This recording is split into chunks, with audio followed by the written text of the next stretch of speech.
사도 바울은요, 3차 전도여행을 마치고 예루살렘으로 돌아가는 길에 밀레도 항구에서 사람을 보냈어요.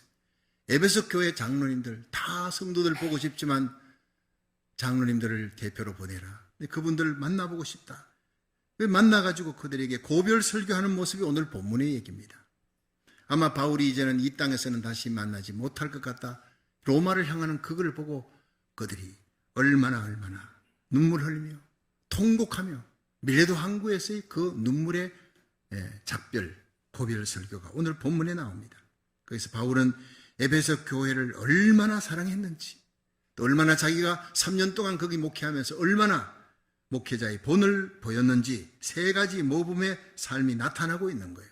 우리가 함께 살펴보면서 은혜 받는 시간 되기를 주의 이름으로 축원합니다. 첫째로 바울은 모든 시험을 참고 주를 섬겼어요. 그래서 양무리의 본이 됐다고 했습니다.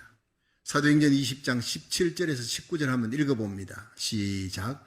바울이 밀레도에서 사람을 에베소로 보내어 교회 장로들을 청하니 오매 저희에게 말하되 아시아에 들어온 첫날부터 지금까지 내가 항상 너희 가운데서 어떻게 행한 것을 너희도 아는 바니 곧 모든 겸손과 눈물이며 유대인의 관계를 인하여 당한 시험을 참고 주를 섬긴 것과 아멘. 여러분, 바울은 그 에베소에서 3년을 목회했어요. 주로 두란노 소원을 중심으로 말씀을 강론하는데 거기서 많은 기적이 일어났습니다.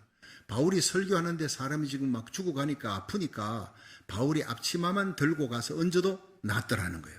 이런 초유의 기적이 일어났어요. 많은 부흥과 기적이 일어났지만 그런 부흥 중에도 유대인의 관계를 인해 많은 시험이 있었다 그랬어요. 영광도 있지만 시험이 있는 것이 목회인데 그 시험과 환난을 잘 참았다고, 믿음과 기도로 참았다고 그렇게 고백하고 있습니다. 그렇게 주의 몸 된 교회를 섬겼다고 했어요. 여러분, 자식을 키우는 부모가 자식이 애를 먹여요. 힘들게 해요. 그렇지만 기다립니다. 철이 들면 나아질 거야. 엄마 마음을 알 거야. 그러면서 기다리는 거예요. 절대 포기하지 않습니다. 그건 누가 시켜서가 아니에요. 그게 어머님의 본성이에요. 부모의 본성이에요. 사도 바울은 자기가 믿음으로 낳은 자식 같은 에베소 성도들에게 인내할 수밖에 없는, 희생할 수밖에 없는 그 상황을 얘기했습니다. 그 성령의 열매잖아요. 오직 성령의 열매는 사랑과 희락과 화평과 오래 참음과 자비와 양선과 충성과 온유와 절제니 이 같은 것을 금지할 법이 없느니라. 세상이 감당치 못하는 거예요. 나무가 열매 맺히는데 누가 금합니까? 저절로 맺히는 거예요. 우리가 예수 믿고 성령으로 거듭난 사람이면 반드시 성령의 열매가 맺히게 될 줄 믿으시기 바랍니다. 사랑할 수 없는 자를 사랑하는 거예요. 사랑할 수 있는 자를 사랑하는 것은 그건 깡패들도 안 믿는 사람도 하는 거예요. 그런데 사랑할 수 없는 자를 사랑해, 용서할 수 없는 자를 용서해, 기뻐할 수 없는 상황 속에 기뻐해. 이게 전부 성령의 열매예요. 세상이 아무리 어렵고 힘들고 패역함이 극에 달하고 어둠과 음란함이 쓰나미 같이 몰려와도 우리는 거룩한 방파제 끝까지 착함과 의로움과 진실함으로 주님을 따르는 하나님의 백성 되기를 주의 이름으로 축원합니다.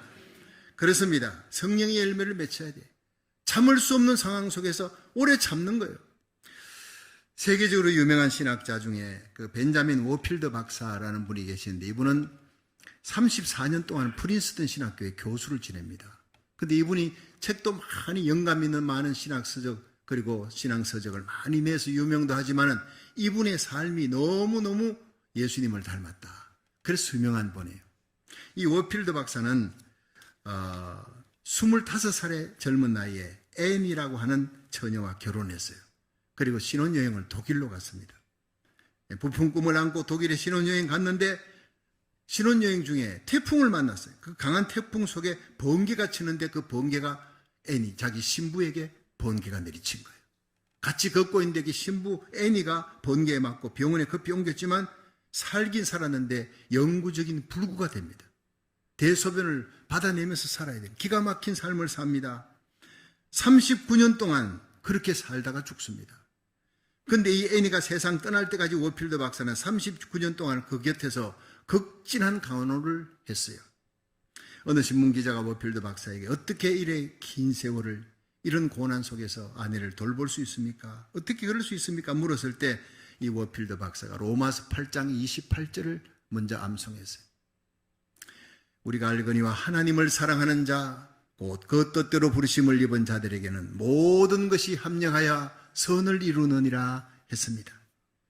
내 인생에 일어나는 모든 일에는 목자 되신 예수님이 선하신 하나님의 계획이 거기 있기 때문에 나는 내 선하신 하나님께서 내 아내의 사고도 간섭했다고 믿고 있습니다. 번개가 쳐서 아내에 치고 이렇게 불구가 된 것, 이건 하나님의 뜻이 그게 간섭이 되어 있습니다. 그분은 선하신 분입니다. 날 사랑하사 자기 아들을 십자가에 내어놓으신 선하신 하나님입니다. 그러므로 나는 내 아내가 나에게 제일 중요한 선교지였습니다. 그러므로 나는 주님을 섬기듯이 나의 선교 사역을, 내 아내에 향한 그 선교 사역을 기쁨으로 감당할 수가 있었습니다. 여러분, 마지못해서 감당한 게 아니라 그 긴 세월 39년을 그 아내의 대소변을 받아내면서 옆에서 돌보면서 신혼부부가 그렇게 됐으니 아기도 없이 그렇게 살아가며 죽을 때까지 39년을 기쁘게 섬겼다는 거예요. 마지못해서가 아니라 그것은 바로 거기에 하나님의 절대 주권을 믿었다는 겁니다. 하나님의 절대 주권은 내 머리털까지 다 세시고 내 머리털이 하루에 몇 개 나고 몇 개 빠지는지 우리는 모르지만 하나님은 다 세고 계십니다. 믿으시기 바랍니다. 내 인생에 일어날 모든 일에 하나님의 간섭이 있는 줄로 믿습니다. 그분은 선하신 하나님입니다. 그걸 믿을 때 내가 내 아내를 기쁨으로 섬길 수 있었다는 것, 놀라운 고백입니다. 그렇습니다.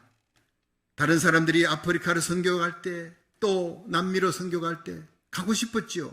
그렇지만 자신은 나의 선교지는 아프리카보다 더 귀한 내 아내다. 불구가 된 내 아내를 돌보는 것, 이건 최고의 선교지다. 그러면서 바쁜 교수 생활 가운데서도 2시간 이상 집을 비운 적이 없을 정도로 예수님의 사랑을 안고 기쁘게 섬겼다는 거예요. 놀라운 일 아닙니까? 여러분, 우리에게 중요한 것은 우리 삶 속에 나의 손길을 간절히 필요로 하는 그 사람이 바로 나의 선교지인 줄로 믿으시기 바랍니다. 여러분, 우리는 30군데 가까운 선교지를 돕고 있습니다.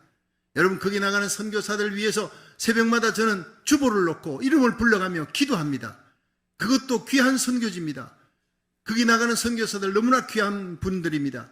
그런데 우리 주위에 나의 필요를, 나의 손길을 절실히 원하는 그 사람이 또한 우리에게 최고의 선교지가 되는 줄로 믿으시기 바랍니다. 내 아내일 수 있고 내 남편일 수 있고 내 자식일 수 있고 이웃일 수가 있다는 사실이에요. 저는 우리 장성순 목사님, 이제 제가 내일부터 한국 가서 한 달 반 동안 한국에 어머님 백순 잔치도 해드리고 또 교회 기도원 집회도 하고 그렇게 돌아오게 될 겁니다. 근데 우리 장성순 목사님 사모님 이렇게 예배 와 계십니다만은 만나서 지난 화요일 날 오셔서 지금까지 이제 자동차를 타고 집에서 여기까지 새벽 기도는 주일 예배는 이렇게 갑니다. 목사님 운전해 보십시오. 미국에 운전해 본 적이 없는 분이에요. 미국에 가스 스테이션 가본 적이 없는 분이에요. 가스 넣은 적도 없고 처음부터 끝까지 다 길을 가르쳐 주고 하는데 얼마나 머리가 좋으신지 몰라요. 하나를 가르쳐주면 10가지를 다 합니다. 원래 고등학교 선생님 출신으로 대구에서 큰 교회 목회하셨고 26년을 목회하시고 원로 목사님 되셔서 이제 필리핀에 가셨잖아요. 근데 제가 너무 감동된 것은요, 밥 먹으면서 그랬어요. 필리핀에 원로 목사들 26년 목회하고 그럼 3부 예배 드리니까 대개 원로 목사님은 그중에 한 1부 예배 정도를 맡아서 합니다. 원로 목사 되어도 교회에서 누리는 거예요. 성도들 대접받고 사랑하는 성도들과 함께 죽을 때까지 있는 겁니다. 대개는. 근데 목사님은 그 길을 떠나서 정말 필리핀으로 갔는데, 나는 필리핀으로 갔을 때 경치 좋은 휴양지에 갔는갑다. 그 있으면서 무슨 좋은 수양관 하나 지어놓고 거기 가서 뭐 선교도 물론 전도도 하겠지만 쉬시려고 갔는갑다. 나도 원로 목사 되고 은퇴하면 거기를 몇 달 동안 좀 가 있어야지. 그 생각을 했는데 물어보니까 깜짝 놀랐습니다. 세상에 아프리카도 그런 아프리카가 없어요. 아프리카가 차라리 천당이겠더라고요. 얼마나 힘든 곳에 들어가셨는지. 거기에 12년 동안 선교사들이 안 오는 곳이에요. 너무나 힘든 곳이니까 선교사들이 왔다 떠난 후에는 12년 동안 안 온 곳을 거기를 들어갑니다. 아이따 부족이 있는 곳. 열악한 환경이에요. 그런데 이 아이따 부족들이 있는 곳이 이제 잠발리서 씨의 산파브로 바공신랑 교회, 이 교회가 3개입니다. 변낙 씨의 산말틴 교회 한 200명 되고, 바공신랑 교회는 180명 되고, 가파 교회는 한 230명. 이걸 주일마다 돌아다니면서 이제 설교를 하시는 거예요. 세계 교회를 지금 맡고 있는데, 자동차도요, 우리 같이 좋은 차가 아닙니다. 이 뜨라이라고 하는 차인데 오토바이 뒤에다가 뭐 리아카 같은 걸 달고 그런 걸 갖다가 막 1시간 반, 2시간, 3시간씩 타고 자갈길을 가는 거예요. 근데 거기는 사람들이 호적이 없어요. 애가 나도 호적이 없으니까 학교를 못 보내요. 또 화장실도 없어요. 화장실이 어디냐면 저 널려 있는 게 다 화장실이다. 그런 곳에서 사는 겁니다. 그런데 그런 사람들에게 예수님의 사랑을 전합니다. 또 교회도 세웁니다. 호적도 만들어줍니다. 합동 결혼도 시켜주고. 아이따 부족인데요, 이 사람들이 씻지를 않아요. 손으로 전부 다 이렇게 이 대변을 보고 난 다음에 대충 씻지도 않고 그것 갖고도 음식을 만들어. 처음에 그 음식을 못 먹겠더래요. 도저히 먹을 수가 없겠더래요. 근데 목사님보다 사모님이 더 잘 드시더래요. 여기 왔으면 여기 사람들하고 같이 먹어야 돼. 이게 선교야.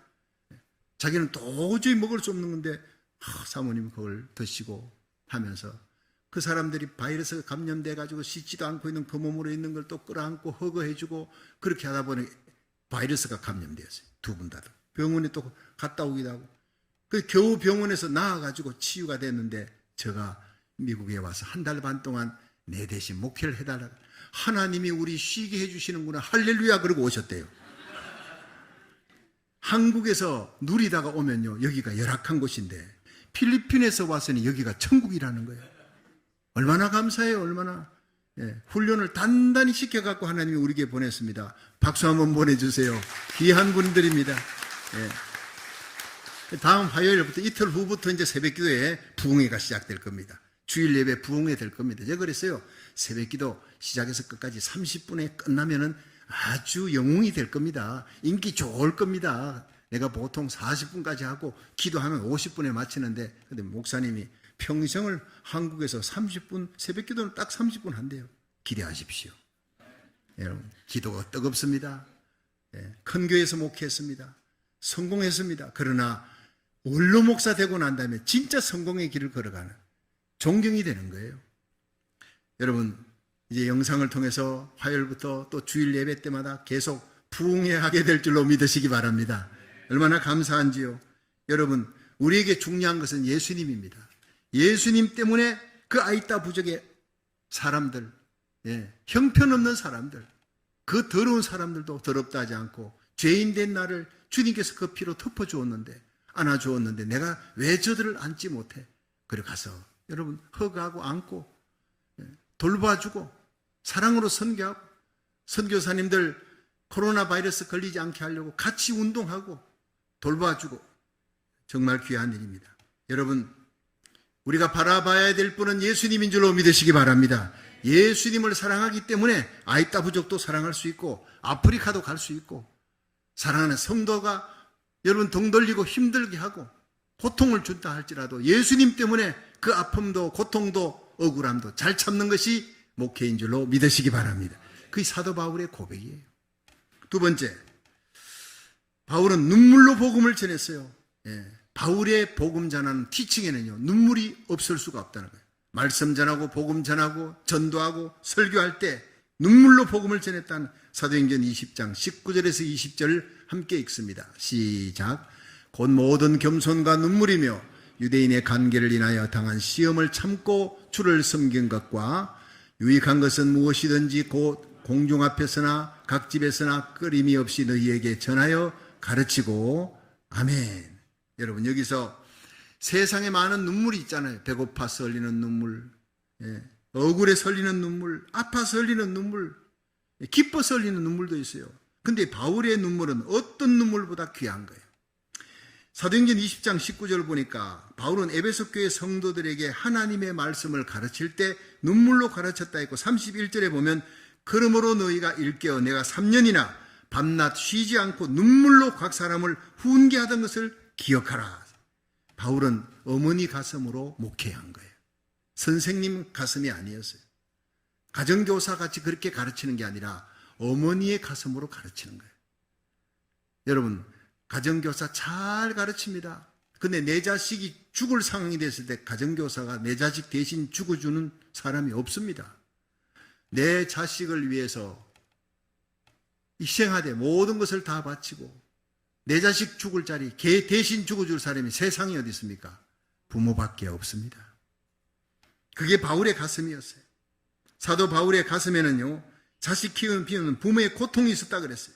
고린도후서 11장 29절에 보면 누가 약하면 내가 약하지 아니하며 누가 실족하게 되면 내가 애타하지 않더냐 그렇게 했어요. 바울은 성도들의 병든 영혼을 안고 눈물로 하나님 앞에 기도하면서 3년의 에베소 목회를 했습니다. 구세준의 장시자 윌리엄 부스가 인도에 선교하러 갔습니다. 힌두교인데 3개월, 6개월, 1년이 지나도 아무도 예수 믿는 사람이 없어요. 그는 기독교로 개종하면요, 파문시켜버리고 무덤도 안 해줘요. 시체도 치지 않아. 그런 상황을 보고 누가 예수 믿겠습니까? 개종하지 않으니까. 근데 어느 날 너무너무 피곤해서 안 믿는 사람들, 그 사람들에게 복음 전하다가 자기도 그 사람들하고 똑같이 살아야 되겠다 해서 신발을 벗고 다 맨발로 다니니까 그 신발 벗고 다니다가 너무 피곤하고 힘들어 나무 밑에 쓰러졌어요. 잠을 자고 있어요. 그리고 일어났더니 사람들이 모여 있는 거예요. 깜짝 놀랐습니다. 그 사람들이 전부 쭈그리고 뭘 보고 있는데 이 사람의 윌리엄 부스의 발바닥을 쳐다보는 거예요. 서 있을 때는 모르겠는데 이 발바닥에 피고름이 엉켜 있고 발바닥이 갈라져 있고 그걸 보면서 저 선교사 양반이 멀리서 영국에서 왔다가는 맨날 전도하러 다니는데 이분이 그 좋은 곳에서 여기 와가 왜 이 고생을 하는가? 이 발바닥 좀 봐. 이 피고름이 엉켜 있는 거 이거 봐. 얼마나 아프겠어. 모두들 그걸 보고 동정하는 거예요. 그러니까 윌리엄 부스가 깜짝 놀랐어요. 일어났어요. 당신들 지금 뭐 하고 있느냐? 우리는 당신의 발바닥을 보고 감동을 받고 있다. 왜 그렇게 좋은 영국 땅에서 여기 와서 이 고생을 하느냐? 나는 예수님을 전하기 위해 왔어요. 나를 위해 하늘 영광을 버리고 이 땅에 오신 하나님의 아들이 나의 죄를 대신해서 십자가 지셨기 때문에 그 사랑을 받았기 때문에 그 예수님의 십자가로 내가 구원받았으니 내가 이 사랑을 전할 수 있도록 당신네들에게 와서 하나님의 이 놀라운 사랑을 예수님의 십자가 사랑을 전하기 위해서 내가 달려온 것이다. 그날 그 자리에 있던 인도 사람들이 다 예수님을 믿었다는 얘기예요. 하늘나라는 말이 아니라 능력에 있는 줄로 믿으시기 바랍니다. 희생의 능력이에요. 섬김의 능력입니다. 그게 진실성이 느껴졌기 때문이에요. 그렇습니다. 이 윌리엄 부스가 마지막에 죽을 때 유명한 얘기가 있죠. 임종시의 자리에 갑자기 벌떡 일어나요. 상반신을 일으키고 허우적거립니다. 저기 어둠 속에 방황하는 청년이 있다. 내가 거기 가야 한다. 저기 병들어 신음하는 여인이 있다. 내가 거기 가야 한다. 살려야 한다. 저기 한 어린아이가 헤매고 있다. 길을 잃고 헤매고 있어. 내가 부모를 찾아줘야 돼. 막 그냥 애를 쓰다가 자리에 쓰러져서 임종을 합니다. 마지막 심장에 더운 피가 섞는 그날까지 예수님의 사랑을 전하기 위해서 저기 저 여인이 병들어 있다. 저기 저 젊은이가 방황하고 있다. 어린아이가 아파하고 있어. 길을 잃고 방황해. 그것이 바로 선교지였어요. 마지막 죽는 순간까지 그들을 예수님의 품에 인도하기 위해 몸부림치는 삶이 윌리엄 부스였어요. 저와 여러분의 가슴 속에 이런 영혼 사랑하는 뜨거운 열정이 불타오를 수 있기를 주의 이름으로 축원합니다. 눈물이 있어야 되는 거예요. 나라 살리기를 첫 번째 고국과 미국을 위한 기도에 눈물이 있어야 되는 거예요. 전도할 때도 십자가 복음 전할 때 눈물이 있어야 되고 찬양할 때 예수의 보혈이 피발린 찬양 속에 눈물과 감격이 있기를 주의 이름으로 축원합니다. 그래야 그 예배 하늘 문이 열리고 하나님의 거룩한 임재가 있다는 거예요. 그렇습니다. 오늘 우리 주위에 방황하는 영혼, 외로운 영혼, 고통하는 영혼들, 그들을 보면 자다가도 벌떡 일어나 그 영혼을 부둥켜 안고 영혼의 의사 되시는 예수님께 인도하는 저와 여러분이 되기를 주의 이름으로 축원합니다. 바울의 눈물이 에베소 교회 부흥의 밑거름이 되었어요. 오늘 우리들의 눈물의 기도가 우리에게 붙여진 외로운 사람들, 고통하는 사람들, 그들을 주님께로 인도하는 역사, 그들을 믿음의 거장으로 만드는 거룩한 역사가 일어나기를 주의 이름으로 축원합니다. 마지막 세 번째, 사도 바울은 자신의 이익을 탐하지 않았다는 거예요. 사도행전 20장 33절에서 35절 같이 한번 읽어봅니다. 시작. 내가 아무의 은이나 금이나 의복을 탐하지 아니하였고 너희 아는 바에 이 손으로 나와 내 동행들의 서는 것을 당하여 범사에 너희에게 모분을 보였노니 이같이 수고하여 약한 사람들을 돕고 또 주 예수의 친히 말씀하신 바 주는 것이 받는 것보다 복이 있다 하심을 기억하여야 할지니라. 아멘. 자, 여러분, 이 사도 바울은 하나님의 일을 하는데, 목회를 하는데 3년 동안 에베소 교회를 섬기는데 자신의 이득을 위해서 한 척이 없다 그랬어요. 금이나 은이나 의복 같은 물질의 이익을 바라는 탐심을 가져서는 안 된다고 말하고 자기는 선교하면서 손으로 직접 일을 했어요. 장막 짜는 일을 하면서 동료들이 쓰는 것을, 동료 선교사들이 쓰는 것을 담당해서 범사에 모범을 보였다. 롤모델이 됐다. 이렇게 얘기합니다. 바울이 끝까지 훌륭한 사도의 길을 갈 수 있었던 것은 탐심이 없었기 때문이에요. 발람 선지자가 버림받았던 것은 탐심 때문에, 물질에 대한 탐심이 가슴에 있었어요. 가룟 유다가 예수님께 버림받습니다. 뭐 때문입니까? 그는 도적이라 그랬어요. 마음속에 탐심이 있었기 때문에, 재물을 탐하는 마음이에요. 마음속에 명예를 탐하는 마음, 사람을 탐하는 마음, 재물을 탐하는 마음, 이것이 바로 모든 일을 망치는 거예요. 목회 일생 잘하다가 마지막에 망치는 분들 보면요, 다 마음속에 탐심이 있기 때문에. 바울은 그런 길을 가지 않았다 그랬어요. 디모데전서 6장 10절에 돈을 사랑함이 일만 악의 뿌리가 된다 했어요. 골로새 3장 5절에 탐심은 우상숭배라 하세요. 돌부처에게 절하는 것만 우상숭배가 아니라 탐심이 우상숭배라고. 하나님을 안 섬기는 게 아니에요. 하나님 섬깁니다. 예배드립니다. 근데 동시에 하나님과 동시에 섬기는 것이 뭐가 있어요? 예배드리면서 동시에 내가 마음속에 기쁨이 있는 거예요. 예배 마치고 나면 골프 치러 가야지. 그게 기쁨이 더 크다면 그게 우상숭배가 되는 거예요. 탐심을 이길 수 있는 것이 뭡니까? 베푸는 마음입니다. 내가 베풀고 섬기고 희생할 때 탐심을 이길 수가 있습니다. 여러분, 이 미국의 아주사 대붕이 곧 일어날 겁니다. 우리나라 사람이 첫 번째 기도하면서 하나님, 이 미국 땅에 아주사 대붕이 일어난다고 예언하지 않았습니까? 윌리엄 시무어가 1906년 아주사 대붕이 일어나고 난 다음에 2년 만에 미 전역에 큰 부흥의 불길이 붙고 그 불길이 한국으로 전 세계로 흩어졌는데 그가 불길이 꺼져가는 1908년 예언했습니다. 앞으로 100년 후에 아주사 대붕보다 더 큰 부흥이 캘리포니아에서 일어날 것이다. 이민자들을 통해 일어날 것이다. 그런데 그게 텍사스주의 찰스 팜이라고 하는 위대한 부흥사가 또 설교하면서 100년 후에 아주사 부흥보다 더 큰 부흥이 일어난다고 얘기했고, 또 동시에 다른 지역 영국에서 사무엘 위글 우드라고 하는 부흥사가 이 아주사 부흥이 끝난 후에 100년 후에 이 캘리포니아를 뒤덮는 놀라운 부흥이 일어난다. 마지막 부흥이다. 그 부흥이 미국을 덮고 세계로 나갈 것이다.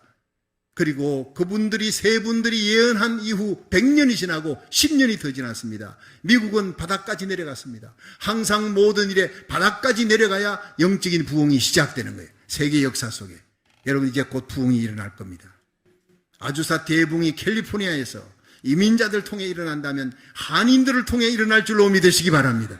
한인들을 통해 국가기도의 날 다민족 연합기도회, 여러분 5월달 10월달 일어나는 거기에 우리는 11년이 아니라 20년 가까이 여러분 앞장서는 선봉장이 됐습니다. 우리의 기도의 불씨가 다민족 교회를 깨우고 있습니다. 할렐루야. 곧 아주사의 대부흥이 일어날 때 우리와 우리 자녀들이, 우리 손자 손녀들이 그 부흥에 존귀하게 쓰임받기를 주의 이름으로 축원합니다. 말세에 내가 내 영으로 만민에게 부어주리라. 너희 자녀들은 예언할 것이며 젊은이들은 환상을 보고 늙은이들은 꿈을 꿀 것이다. 요엘서 2장 28절에 그 말씀이 요한계시록 7장에 각 나라 족속 백성 방언에서 아무라도 셀 수 없는 큰 무리가 흰옷 입고 종려가지 들고 하나님을 찬양하는 그 놀라운 역사가 바로 뭡니까? 불교권, 유교권, 공산권, 이슬람에서 주님께로 돌아옵니다. 마지막 이스라엘 땅이 민족적으로 대붕이 일어날 줄로 믿으시기 바랍니다. 그 일을 고국 땅 대한민국이 맡은 거예요. 그 일을 선교의 포병의 나라 미국이 맡은 겁니다. 여러분, 우리가 고국을 떠나 미국에 온 이유가 뭡니까? 마지막 대부흥을 위해서 하나님이 우리를 이곳으로 보내주시고 주님 세운 교회에서 만나게 한 줄로 믿으시기 바랍니다. 서명운동 보십시오. 150명 모이는 교회가 여러분 2,000명, 3,000명 모이는 교회보다 훨씬 더 많은 숫자를 합니다. 여러분 5,200, 5,300이 넘습니다. 오늘도 많은 분들이 개개별로 해가지고 서명운동 갖고 온 거예요. 하나님이 이 이벤트를 만들어준 것이 뭡니까? 교회는 건물이 아니다, 숫자가 아니다, 예수 사랑하는 패션, 예수 사랑으로 말미암은 열정을 갖고 사명을 감당하는 교회, 그것이 마지막 시대의 큰 교회라는 것을 보여주는 일인 줄로 믿으시기 바랍니다. 저는 얼마나 여러분이 자랑스러운지, 주님 세운 교회가 얼마나 자랑스러운지, 40년 목회하면서 여러분이 일당백이라는 것을 어디에 가서든지 나는 자랑합니다. 끝까지 하나님의 자랑이 되기를 주의 이름으로 축원합니다. 아주사 대붕이 일어날 때 여러분 우리 교회가 정말 선봉장이 되고 부흥의 주역이 되기를 주의 이름으로 축원합니다. 예수님의 재림의 때가 가까이 다가오면서 우리 모두 바울처럼 어려운 환경 속에 엄난과 죄악과 패역함이 쓰나미같이 몰려오는 이 악한 시대에 거룩한 파수꾼으로 끝까지 승리하시기를, 불의를 이기는 거룩한 진리의 등대가 되기를 주의 이름으로 축원합니다. 이 어려운 상황 속에 끝까지 시험을 참고 주를 섬기는 삶을 사시기를, 눈물로 기도하며 주의 몸된 교회를 섬기고 복음을 전하는 삶을 살아갈 수 있기를 주의 이름으로 축원합니다. 탐심을 버리고 주님 오시는 그날, 주님 앞에 서는 그날까지 나와 내 자녀들, 내게 속한 자들, 그들의 손을 잡고 주님 앞에 서는 그날까지 베푸는 삶, 나누어주는 삶을 삶으로 세상을 이기고 죄악을 이기고 마귀 권세를 이기고 하나님의 영광을 드러내는 거룩한 삶을 살다가 우리 주님 앞에 설 수 있기를 주의 이름으로 축원합니다.